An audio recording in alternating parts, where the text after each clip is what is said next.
neckline stand fan 2200 lakani ko se taki polycap na 2650 taki collar na 2450 taki Havels na 3450 warranty loi lakani ko 2 years ni 2 years lakani 2 years lakani si super light 12 inch BIB sina amaga chami laiba imacha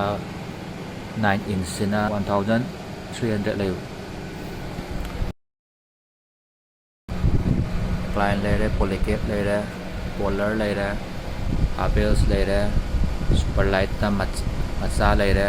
kha chawba laire BIB ne je mai lai BIB den so la warranty na 3